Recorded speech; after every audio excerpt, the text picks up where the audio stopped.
Hello, Neil and Buzz. I'm talking to you by telephone from the Oval Room at the White House. And this certainly has to be the most historic telephone call ever made.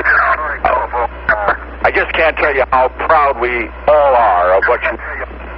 For every American, this has to be the proudest day of our lives. And for people all over the world, I am sure they too join with Americans in recognizing what an immense feat this is.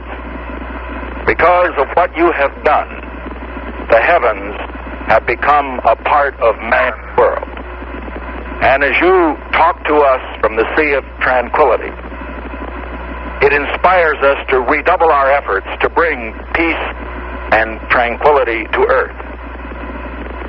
For one priceless moment in the whole history of man, all the people on this earth are truly one. One in their pride in what you have done, and one in our prayers that you will return safely to earth.